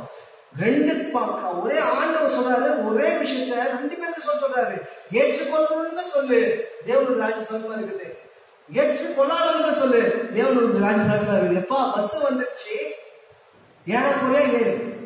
ஏறாதவனுக்கு சொல்லு, எப்பா பஸ் நம்பர் நம்ம பஸ் வந்துச்சு, பாரிஸ் போகுது, ஏறக்குள்ள ஏறி. பல்லோகத்துக்கு போற வழி, பல்லோகத்துக்கு போற வழி அவங்க சொல்லலன்னு சொல்லக்கூடாது. அதுக்கப்புறம் சொல்ல, ஒருவேளை அவங்க ஏற்றுக்கொள்ளவில்லை, தூசி என்ன பண்ண உதறி விட்டுட்டு வந்துரு. தூசியை உதறி விட்டு வந்தா அப்துல் கலாம் சொல்லிட்டு ஒரு பிரசிடென்ட், நம்முடைய இந்தியாவில் பிரசிடென்ட் ஒருத்தர் இருந்தாரு. அவர் மறைத்து போய்விட்டார், ஒரு நல்ல ஒரு மனிதர் அப்துல் கலாம். அவரு முதல் நாள் அந்த பிரசிடென்ட் ஆகிட்டு அந்த ஆளுநர் அந்த பிரசிடென்ட் மாளிகைக்குள்ள போறார். போனவரும் அவரு உட்கார்றாரு. உடனே ஒரு வேலையாளர் வந்து ஷூ அவுக்கலாம். என்ன பண்ற அப்படின்னு கேட்கிறாரு. அவர் சொல்றாரு, ஐயா என்னுடைய வேலை என்ன தெரியுங்களா, என்னுடைய வேலை உங்களுக்கு ஷூ போட்டு விடுறது, ஷூவை துடைக்கணும், ஷூ மாட்டி விடணும், இதான் என்னுடைய வேலை. வேற எந்த வேலையும் கிடையாது. என்னுடைய வேலையை ஷூ போடணும், ஷூவை துடைச்சு வைக்கணும், இதான் என்னுடைய வேலை. ஷூ போடுறதுக்கு துடைக்கிறதுக்குமே ஒரு ஆள் வச்சுக்காங்க பிரசிடென்ட். அப்போ சொன்னாரு, எனக்கு கை காலெல்லாம் இருக்குது, இந்த வேலையை நீ செய்யாது, நான் அதை செய்யவும் அனுமதிக்க மாட்டேன். நீ இங்கே வர மாட்டேன், என் ஷூவை எனக்கு போட்டுக்க தெரியும், எனக்கு துடைக்க தெரியும், அந்த வேலையை செய்ய வேண்டாம் சொல்லிட்டேன். 8 வருஷம் முடிஞ்சிச்சு. பிரசிடென்ட் ஆஃப் இந்தியாவுக்கு பணி காலம் ஓய்வு பெற்ற போறாரு. லாஸ்ட் நாள் வந்து அப்போ அவர் எல்லாத்தையும் பேக் பண்ணி வச்சிட்டாரு. கிளம்பி வெளியே வராரு. வெளியே வரும்போது அந்த அந்த ஷூ துடைக்கிறவங்க அதற்கு வேலை செய்யல. அப்போ கூப்பிடுறாரு, வா இப்போ போட்டு விடுங்கிறாரு. அவன் கேட்கறான், என்னையா இவ்வளோ நாள் நான் செய்யல, கடைசி நாள் கேட்குறீங்க.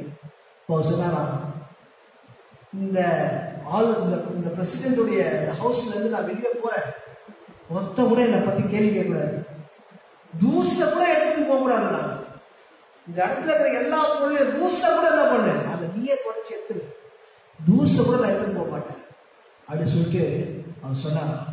எதுக்கு சொன்னா, உண்மையான மனுஷன். இன்னும் எதுக்கு இந்த ஆண்டவத்தை சொல்லுதா, தூசை உதறிவிட்டு போகல் அப்படின்னாக்கா, நாளைக்கு உன்னை வந்து அவன் ஏதாவது கொடுப்பான், அதை கூட கொடுத்து தோன்றுது.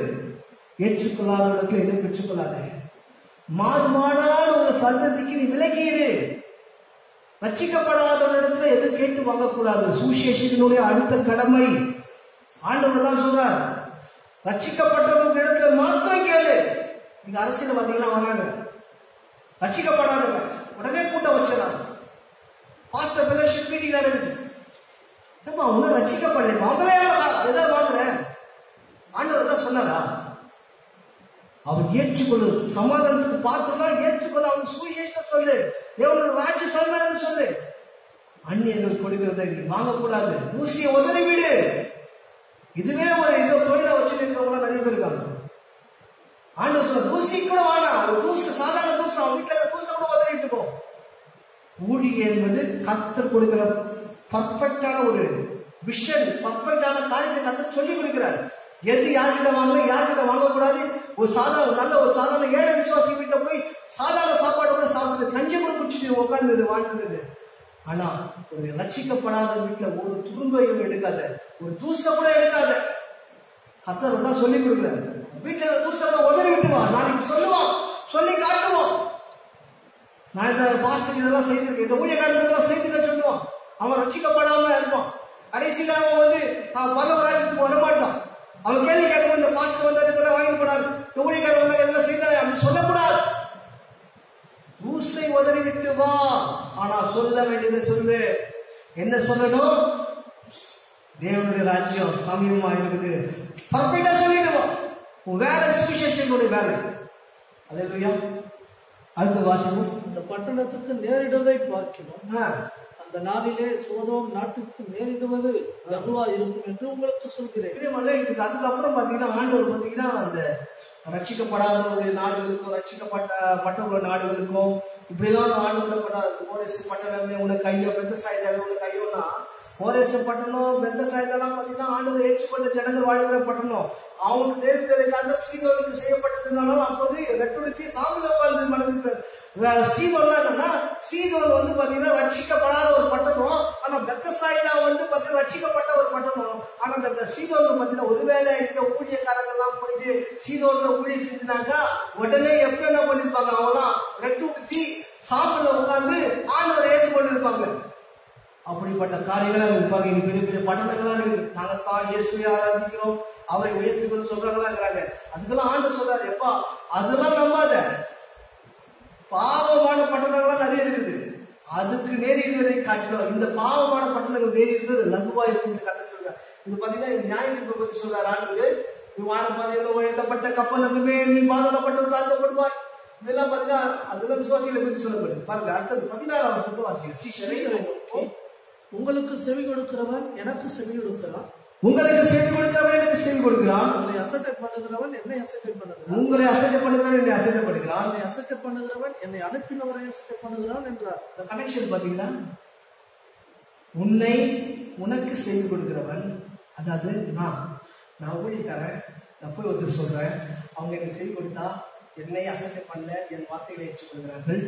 என் வார்த்தைகளை ஏற்றுக்கொண்டால் என்னை அனுப்பின இயேசுவை வார்த்தைகளை ஏற்றுக்கொள்கிறார்கள். இயேசுவை ஏற்றுக்கொண்டால் இயேசுவை அனுப்பின பிதாவை ஏற்றுக்கொள்கிறார்கள் என்றார். அது கனெக்ஷன் எங்க போது பார்த்தீங்கன்னா, ஊழியக்காரன் இயேசு தேவாதி தேவன். அதுதான் சொல்றாரு. இங்கதான் நீ தான் முக்கியம். நாங்க ரெண்டு பேரும் நீ உன் வார்த்தை சொல்லு, உன் வார்த்தையை அவன் ஏற்றுக்கொள்றானா, அவன் என்னை ஏற்றுக்கொள்றான், பிதாவை ஏற்றுக்கொண்டான் இல்லையா? உன்னை அசட்டை பண்றானா, என்ன அசட்டை பண்றான், என்னை அனுப்பின பிதாவே அசட்டை பண்றானா இல்லையா? அப்போ இந்த இடத்துல என்ன சொல்றாருன்னா, நீ செய்யற வேலை எவ்வளவு முக்கியம் என்பதை சொல்லுகிறார், எவ்வளவு பெரிய கனமான வேலை என்று சொல்லுகிறார்.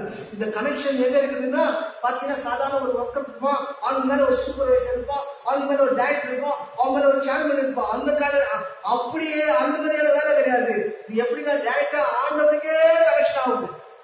சுவிசேஷகன் இயேசு கிறிஸ்து பிதாவாகிய தேவன். இந்த ஊழியம், இந்த வேலை, அது பிதாவாகிய தேவனுக்கு கனெக்ஷன் ஆகிருக்குது என்று அர்த்தம். 17ஆம் வசனம் வாசிக்கும். அந்த 7 பேரும் சந்தோஷத்தோட திரும்பி வந்து, ஆண்டவரே உம்முடைய நாமத்தினால் பிசாசுகளும் எங்களுக்கு கீழ்ப்படுகிறது என்றார்கள்.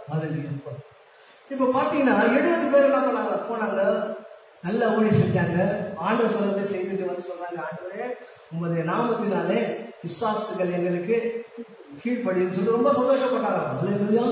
ஊழியம் செய்துட்டு எப்படி சந்தோஷப்படுறாங்க, பிசாசுகள் எங்களுக்கு நடுநிச்சு எங்களுக்கு கீழ்படுத்திச்சு சொல்லிட்டு இன்னைக்கு இருக்கிற ஊழியக்காரங்க அப்படித்தான் பண்றாங்க. ஓகே, நான் ஒத்துக்கிறோம். பிசாசு ஒன்னாங்க, அங்க 2 பிசாசு போயிட்டு வந்தது, இங்க 2 பிசாசு அம்சம் சொல்றாங்க. ஓகே, சந்தோஷப்படுறீங்க, ஓகே. ஆனா பாருங்க, நீங்க சந்தோஷப்படுவதை காட்டிலும் இயேசு அதிகமாய் சந்தோஷப்படுகிறவராய் இருக்கிறார். எப்படி நான் அடுத்த வருஷத்துல சொல்றாரு, ஆமா ஆமா ஆமா அவர்களை அவர் நோக்கி, ஆமா நான் நோக்கி சாத்தான் முன்னாலே போல வானத்திலிருந்து விடுகிறதை கண்டேன். நீ எங்க எப்ப நீ ஊழியம் செய்ய போனியோ, எந்த இடத்துல நீ ஊழியம் செய்ய ஆரம்பிச்சியோ, எந்த இடத்துல பிசாசு கட்டு உடைக்கப்பட்டதோ, எந்த இடத்துல அந்தகார கிரியா உடைக்கப்பட்டதோ, எப்ப நீ ஊழியத்தை செய்ய ஸ்டார்ட் பண்ணியோ, எப்பெல்லாம் ஒரு பெரிய வல்லமையான கிரியை நடப்பிக்கப்பட்டதோ, அப்ப ஆண்டவர் அங்கிருந்து பாத்துட்டாரு. என்ன நம்பி நீங்க பண்றத ஆண்டவர் அங்கிருந்தே பாத்துட்டாரு. அவர் வீடியோ சிசிடிவி கேமரா செட் பண்ணி அனுப்பிச்சுட்டு அவர் எழுத்து பாக்குறாரு. இப்பா நீ சொல்ல வேண்டிய அவசியம் கிடையாது, நீ என்ன ஊழிய சொல்ல சொல்லி எனக்கு தெரியும். நீ ஊழியாக பண்ணும்போது, நீ பிசாசுகளை விட வைக்கும் போது, நீ அடித்து ஓட வைக்கும் போது வானத்திலிருந்து மின்னலை போல சாத்தான் விழுந்ததை நான் பார்த்து சொல்றேன். அது இல்லையா? எதுக்கு சொல்றேன்னா, நம்ம எஜமான் நம்ம அனுப்பிட்டு ஏதோ கால் மேல கால் போட்டு உட்காந்துன்னு ஏதோ ஒரு வேலையை பார்க்கிறவங்க அல்ல. நம் ஊழிய என்ன செய்கிறோம், எப்படி செய்து கொண்டிருக்கிறோம், எப்படி நடக்குது. நீ உன்னை ஒரு இடத்துல பீகாருக்கு அனுப்பிச்சுட்டு ஆண்டவர் சும்மா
கர்த்தர் உங்களை ஆசீர்வதிப்பாராக.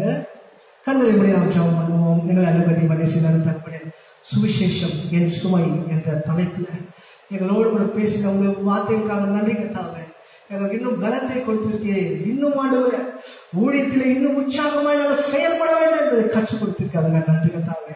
இந்த நிகழ்ச்சியை தொடர்ந்து செய்து கொண்டிருக்கிற ரீகனியும் அவருடைய குடும்பத்தாரையும் கர்த்தரை ஆசீர்வதித்து பலிக்கு பெருக செய்கிறாங்க.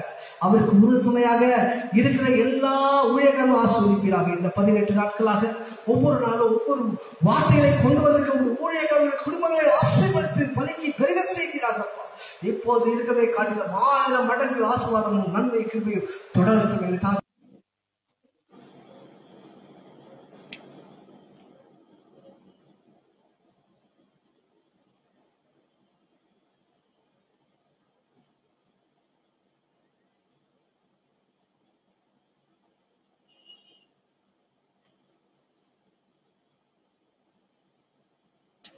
கிறிஸ்துவுக்கு பிரியமானவர்களே, விசேஷமாய் இந்த நேரலையில நீங்கள் எங்களோடு இணைஞ்சுங்க. சரியான நெட்வொர்க் அவங்களுக்கு சரியா நமக்கு கிடைக்காதனால சரியான வீடியோ உங்களுக்கு கிடைக்கல அப்படின்னு நான் நினைக்கிறேன். ஸோ அதனால தொடர்ந்து வருகிற நாட்கள்ல இந்த நேரலை ஒருவேளை இந்த பிரீமியரா இதை ஒருவேளை ரெக்கார்டடை நாங்கள் செட் பண்ணி போடலாம் அப்படின்னு நினைக்கிறோம். ஆகவே இந்த நேரலை பார்க்கிற ஒவ்வொருவரையும் நாங்கள் வாழ்த்துகிறேன். தொடர்ந்து இருக்கிற மீதமுள்ள சில தேவ மனிதர்கள் நம்மோடு இருக்க போகிறார்கள். ஆகவே நெட்வொர்க் சரியா இல்லை அப்படின்னா இது பிரீமியரா உங்களுக்கு நம்ம கொடுக்க இருக்கிறோம். ஆகவே எங்களோட நேரலையில இணைந்து கொள்ளுங்கள். சுவிசேஷ பாரத்தை நீங்களும் பெற்றுக்கொள்ளுங்கள். வருகிற நாட்களிலே அருமையான வெஸ்லி மேக்ஸ்வெல் அண்ணன், மதுராந்தக யேசுதாஸ் ஐயா மற்றும் இன்னும் இருக்கிற டெஷி, இன்னும் இருக்கிற சில இன்னும் ஸ்டான்லி அண்ணன், சகரிய பாஸ்டர், டபிள்யூ புஷ்பராஜ், இன்னும் ஜார்ஜ் அவர்கள், இந்த தேவ மனிதர்கள் உங்களோடு நேரலையில் வர இருக்கிறார்கள். ஆகவே இன்னொரு 5 நாட்கள் இந்த நேரலையை நாங்கள் செய்து இதை முடிக்க இருக்கிறோம். ஆகவே எங்களோடு இணைந்து 15 நாட்களும் கர்த்தருடைய பாரத்தை, கர்த்தருடைய வார்த்தையை கேட்ட ஒவ்வொருவரையும் இரட்சகர் இயேசுவின் நாமத்தில் வாழ்த்துகிறோம். இந்த நிகழ்ச்சி, இந்த சுவிசேஷமே என் சுமை என்கிற இந்த தலைப்பின் கீழாக கர்த்தருடைய வார்த்தையை நீங்கள் கேட்டீர்கள். மீதமுள்ள சில நாட்கள் மேபி இந்த வாரத்துல நாங்க இந்த நிகழ்ச்சியை நாங்க முடிக்க இருக்கிறோம். ஆகவே இந்த நாள் மட்டும் நீங்கள் அநேக ஊழியக்காரங்க எங்களோடு நேரலை இணைந்து கர்த்தருடைய பாரத்தை பகிர்ந்து கொண்ட ஒவ்வொரு ஊழியருக்கும் இயேசுவின் நாமத்தில் என்னுடைய அன்பின் வாழ்த்துக்கள், ஸ்தோத்திரங்கள் தெரிவிக்கிறோம். தொடர்ந்து எங்களுக்காக நீங்கள் ஜெபிங்கள். உங்களுக்காக நாங்கள் ஜெபிக்கிறோம். நல்ல ஐக்கியத்தை கர்த்தர் கொடுத்ததற்காக நான் கர்த்தரை ஸ்தோத்திரம் பண்ணுகிறேன். தொடர்ந்து இருந்தால் நாளைக்கு ஒரு வேலை முடிந்தால் நாம் நேரலை சந்திப்போம். இல்லை என்றால் இந்த பிரீமியர் வீடியோல உங்களை சந்திக்க நான் இருக்கிறேன். தொடர்ந்து கர்த்தர் உங்களை ஆசீர்வதிப்பார். God bless you. Amen.